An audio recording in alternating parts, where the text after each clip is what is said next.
ठीक है। अब ये रिलायबल शेड्यूल हम कैसे क्रिएट करते हैं, इसके लिए हमें दो कॉन्सेप्ट पढ़ना पड़ेगा। ठीक है, पहला कॉन्सेप्ट जो है वो है कॉन्फ्लिक्सिबिलिटी, सेकंड जो कॉन्सेप्ट है वो है वीसुलाबिलिटी। ठीक है, सो फर्स्ट देखते हैं हम कॉन्फ्लिक्सिबिलिटी। सो कॉन्फ्लिक्सिबिलिटी ये बोलता है कि let us consider a schedule capital S in which there are two consecutive instructions ii and ij of transactions ti and tj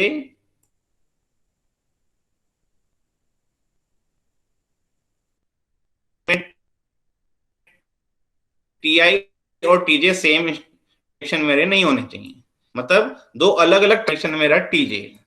ठीक है, और इसमें इंस्ट्रक्शंस लिख रहा हूं मैं, तो इंस्ट्रक्शंस मेरे हो सकते हैं रीड राइट। ठीक है, रीड ऑफ एक्स हो सकता है, यहां पर भी रीड ऑफ एक्स हो सकता है। ठीक है, सेकेंड कंडीशन हम देखें, चलिए हम क्या करते हैं वन बाय वन एक एक कंडीशन देखते हैं।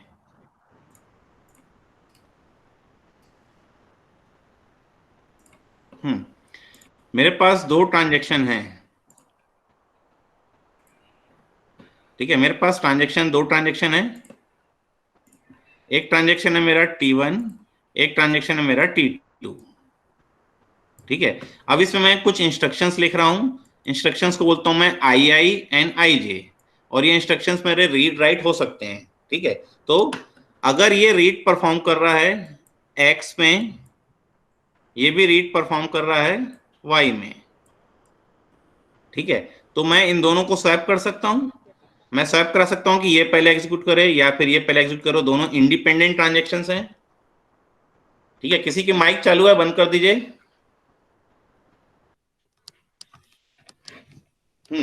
तो मेरे पास ये जो पहला कॉम्बिनेशन आ रहा है कि ये रीड कर रहा है और उसके बाद ये रीड कर रहा है। ठीक है, मतलब इसने पहले रीड किया उसके बाद इसने रीड किया, तो मैं इनको स्वैप कर सकता हूं कि ये पहले रीड कर ले उसके बाद ये रीड करे। ठीक है, मतलब इसको मैं यहां से हटा के यहां कर सकता हूं क्योंकि दोनों अपने अपने डेटाबेस को रीड कर रहे हैं, दोनों इंडिपेंडेंट ट्रांजेक्शंस हैं, कोई किसी पे डिपेंडेंसी नहीं है। ठीक है, सेकंड हम देखते हैं कि फिर से आ जाते हैं T1 एंड T2, ये परफॉर्म कर रहा है रीड ऑफ एक्स, ये परफॉर्म कर रहा है राइट ऑफ वाई। ठीक है, तो इसको भी मैं स्वैप कर सकता हूं कि ये पहले राइट करे ये पहले रीड करे। ठीक है, ये बाद में रीड करे ये पहले राइट करे, मैं इसको मैं स्वैप कर सकता हूं, मतलब इसको यहां से हटा के मैं यहां कर सकता हूं। क्यों? क्योंकि ये मेरा क्या है, अभी भी इंडिपेंडेंट ट्रांजेक्शन है, दोनों अलग अलग डेटा आइटम में वर्क कर रहे हैं। क्लियर है? सिमिलरली अगर मैं थर्ड कंडीशन देखूं कि ये राइट कर रहा है ये रीड कर रहा है, तो ये एक्स में राइट कर रहा है ये वाई में रीड कर रहा है, दोनों अलग अलग डेटा आइटम्स हैं, तो कोई भी पहले परफॉर्म करे कोई दिक्कत नहीं है। ठीक है, सिमिलरली फोर्थ हम देखें कि T1 और T2 में ये अगर रीड कर रहा है, सॉरी ये अगर राइट कर रहा है और ये भी मेरा क्या कर रहा है, राइट कर रहा है। ठीक है, ये एक्स में राइट कर रहा है ये वाई में राइट कर रहा है, तो मैं इन दोनों को भी क्या कर सकता हूँ, स्वैप कर सकता हूँ, किसी को भी पहले एग्जीक्यूट करने में दे सकता हूँ। तो ये हो गया मेरे डिफरेंट डेटा आइटम्स हैं। तो अगर मेरे दोनों डेटा आइटम सेम में वर्क कर रहे हैं तो मैं फिर से इंस्ट्रक्शंस लिखता हूं, read of x and read of x, ये भी रीड कर रहा है ये भी रीड कर रहा है। ठीक है, ये पहले रीड कर रहा है ये बाद में रीड कर रहा है। अगर मैं इन दोनों को स्वैप करके ऐसा कर दूं T1 एंड T2, जिसमें ये पहले रीड करे और उसके बाद ये रीड करे, तो मैं इन दोनों को स्वैप कर सकता हूं। क्यों? क्योंकि अगर x की वैल्यू सपोज करो डेटाबेस में 1000 है, तो ये भी 1000 रीड कर रहा है ये भी 1000 रीड कर रहा है। ठीक है, यहां पर हम देखें तो ये भी 1000 रीड कर रहा है ये भी 1000 रीड कर रहा है। ठीक है, तो मैं इन दोनों ऑपरेशन को स्वैप कर सकता हूं, इसमें कोई कंफ्लिक्ट नहीं है, इन दोनों को मैं स्वैप कर सकता हूं। क्लियर है? वेयर एज अगर सेकेंड केस देखते हैं जिसमें एटलीस्ट एक ट्रांजेक्शन मेरा क्या है, राइट परफॉर्म करे, यहां पर रीड है यहां पर मेरा क्या है, राइट है। ठीक है, ये मेरा क्या है, एक सीक्वेंस बता रहा है कि जिसमें पहले ये रीड कर रहा है उसके बाद ये राइट कर रहा है। ठीक है, अगर मैं इसको स्वैप कर दूंगा तो ये पहले राइट करेगा और फिर ये रीड करेगा। ठीक है, अगर मैंने स्वैप कर दिया, ठीक है, ये रीड कर रहा था, उसके बाद ये राइट कर रहा था, और ये पहले राइट कर रहा है, उसके बाद ये रीड कर रहा है, तो ये इनिशियल वैल्यू रीड कर रहा था। अगर x की वैल्यू सपोज 1000 थी, तो इसने 1000 रीड की, ठीक है, जबकि यहां पर ये क्या करेगा, जो वैल्यू ये राइट करेगा वही वैल्यू रीड करेगा ये। अगर ये सपोज 900 राइट कर रहा है, तो ये 900 ही रीड करेगा, तो मैं इन दोनों को स्वैप नहीं कर सकता, ठीक है। I can not swap these two instructions. आ रहा है समझ में? सो पहला मुझे कॉन्फ्लिक्ट मिला, जिसको बोलते हैं हम रीड राइट कॉन्फ्लिक्ट, ठीक है। सिमिलरली अगर ये राइट परफॉर्म कर रहा होता, ये रीड परफॉर्म कर रहा होता, तो भी मैं इसको मैं स्वैप नहीं कर सकता, यहाँ रीड और यहाँ इसको राइट नहीं कर सकता। क्यों? क्योंकि ये वैल्यू जो राइट कर रहा है वही वैल्यू ये रीड कर रहा है, मतलब इसने अगर 1000 राइट किया है तो 1000 रीड करेगा, जबकि ये इनिशियल वैल्यू रीड करेगा। सपोज इनिशियल वैल्यू यहाँ पे 2000 थी, तो ये 2000 ही रीड करेगा, तो मैं इन दोनों को भी स्वैप नहीं कर सकता। सेकंड कॉन्फ्लिक्ट ऑपरेशन मेरे पास जो आया वो है राइट रीड, ठीक है। फोर्थ कंडीशन देखते हैं, जिसमें ये भी राइट कर रहा है और ये भी राइट कर रहा है, ठीक है। अब मैं इन दोनों को स्वैप कर सकता हूं क्या? अगर मैंने इन दोनों को स्वैप किया, ठीक है, यहां पे देखते हैं फिर से, ये T1 है, ये T2 है, इसने परफॉर्म किया राइट ऑफ एक्स, उसके बाद इसने परफॉर्म किया राइट ऑफ एक्स। अगर मैंने इन दोनों को स्वैप कर दिया, ये हो गया T1 T2, ये परफॉर्म कर रहा है राइट ऑफ एक्स, उसके बाद ये परफॉर्म कर रहा है राइट ऑफ एक्स,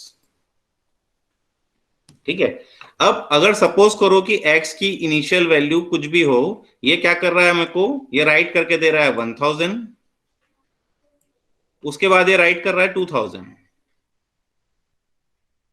ठीक है। अगर मैंने दोनों को स्वैप कर दिया, तो ये पहले 2000 राइट करेगा, उसके बाद ये राइट करेगा 1000।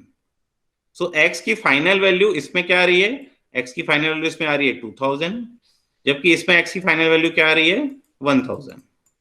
तो फाइनल वैल्यू मेरी क्या हो रही है, डिफर कर जा रही है। दैट मीन्स अगर इन दोनों इंस्ट्रक्शन के बाद अगर कोई ट्रांजेक्शन T3 आता है और इन दोनों के बाद वो रीड परफॉर्म करता है, तो ये रीड करेगा 2000, जबकि यहां पे अगर ट्रांजेक्शन T3 आता है और वो रीड परफॉर्म करता है, तो ये परफॉर्म क्या करेगा, ये रीड करेगा 1000।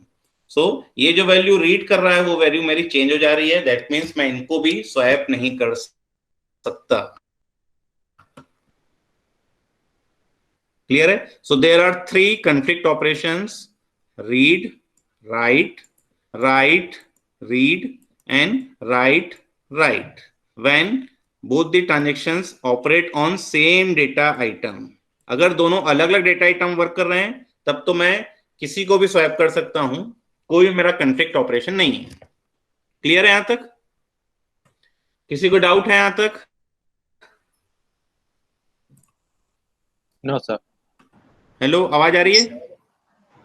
Yes sir. Yes sir. Yes sir. कोई डाउट नहीं है?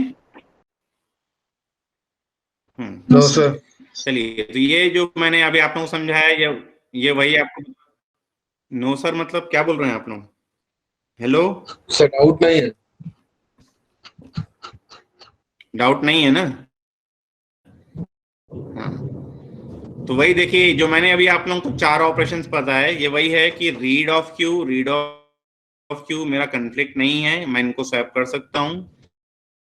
Read of Q right of Q है, तो मैं इनको स्वैप नहीं कर सकता।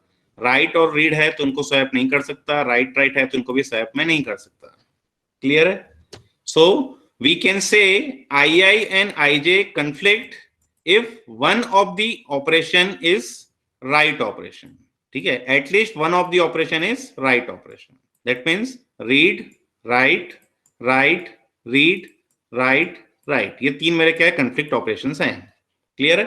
अब डेफिनेशंस पढ़ते हैं कि if a schedule capital S1 can be transform into a schedule S2, S1 को मैं S2 में ट्रांसफर कर रहा हूं by a series of swap of non conflicting instructions, then we can say S1 and S2 are conflict equivalent। ठीक है, मतलब मेरे पास एक शेड्यूल है S1, उसको मैं क्या कर रहा हूं, नॉन कॉन्फ्लिक्ट ऑपरेशंस को मैं क्या कर रहा हूं, लेके उनको स्वैप कर रहा हूं। स्वैप करके मैं उसको दूसरा शेड्यूल हो जाएंगे। फॉर एग्जाम्पल अगर मैं यहाँ पे देखूं S1 एंड S2, ये दो शेड्यूल्स है मेरे पास, ठीक है। इसमें मैं अगर यहाँ पे लिखा है रीड ऑफ ए, फिर लिखा है राइट ऑफ ए, फिर यहाँ पे लिखा है रीड ऑफ ए, तो इस राइट और इस रीड को मैं स्वैप कर सकता हूं क्या? कर सकता हूं क्या स्वैप में? सर इस राइट को इस रीड से मैं स्वैप नहीं कर सकता कि ये पहले रीड करे फिर ये राइट करे, क्योंकि एक ऑपरेशन मेरा क्या है? राइट है, ठीक है। At least one operation is right, तो मैं इसको स्वैप नहीं कर सकता, ठीक है। दैट मीन्स इनको मैं इनसे पहले एग्जीक्यूट नहीं कर सकता। सिमिलरली हम देखें कि यहां पर राइट ऑफ ए है, यहाँ पे राइट रीड ऑफ बी है, तो दोनों अलग अलग डेटा आइटम वर्क कर रहे हैं, कोई कंफ्लिक्ट नहीं है, तो मैं इसको पहले ले जा सकता हूं। फिर रीड ऑफ ए है, राइट ऑफ ए है, राइट ऑफ बी है, दोनों अलग अलग डेटा आइटम वर्क कर रहे हैं, इसको भी मैं क्या कर सकता हूं? स्वैप करके ऊपर ला सकता हूं। फिर ये रीड और ये रीड है, कोई मेरा क्या है इसमें कंफ्लिक्ट नहीं है, इनको भी मैं ऊपर ला सकता हूं। फिर इस राइट को इस रीड के ऊपर ला सकता हूं, क्योंकि दोनों अलग अलग डेटा में वर्क कर रहे हैं। दैट मीन्स ये जो तीन इंस्ट्रक्शंस हैं, ये तीन इंस्ट्रक्शंस को मैं इन तीन इंस्ट्रक्शन से स्वैप करके ऊपर ला सकता हूं, मतलब ऐसा कर सकता हूं मैं। So S1 and S2 are conflict equivalent schedules. क्यों? क्योंकि मैंने इन दोनों को क्या कर दिया कि स्वैप कर दिया। नॉन कन्फ्लिक्टिंग इंस्ट्रक्शन से तो मैंने क्या कर दिया? स्वैप करके मैंने इनको इस शेड्यूल को इस शेड्यूल में कन्वर्ट कर दिया, ठीक है। So S1 and S3 are conflict equivalent schedules, ठीक है। अब हम चेक करते हैं कि S1 and S3 are conflict equivalent schedules और नॉट। तो उसके लिए मुझे क्या करना पड़ेगा? इस रीड को इस राइट के पहले लाना पड़ेगा, जो मैं नहीं कर सकता, ये मेरे कन्फ्लिक्ट ऑपरेशंस हैं, ठीक है। इन दोनों को मैं स्वैप नहीं कर सकता मतलब S1 and S3 are not conflict equivalent schedules. आ रहा है समझ में? आज तक? Yes sir. Yes sir. ठीक है। तो S1 and S2 are conflict equivalent schedules, whereas S1 and S3 are not conflict equivalent schedules. Clear है? फिर हम देखते हैं कि we say a schedule S is conflict serializable schedule if it is conflict equivalent to a serial schedule. ठीक है। जो serializable schedule की हमने डेफिनेशन पढ़ी थी कि a schedule is called serializable schedule if it is equivalent to a serial schedule। तो अब उस serializable के हम पहले पार्ट को देख रहे हैं कि schedule S is conflict serializable schedule if it is conflict equivalent to a serial schedule, ठीक है। So for example S1 is an conflict serializable schedule because it is conflict equivalent to a serial schedule T1 followed by T2, ठीक है। एक भी serial schedule के equivalent मिल जाता है, मतलब ये मेरा जो शेड्यूल है, ये शेड्यूल मेरा क्या है? सीरियलाइजेबल शेड्यूल है, कन्फ्लिक्ट सीरियलाइजेबल शेड्यूल है। क्लियर है? सो हम यही लिखे यहां पर कि schedule S1 is conflict serializable schedule because it is conflict equivalent to a serial schedule T1 followed by T2। Clear है? यहां तक किसी को डाउट? Any doubt?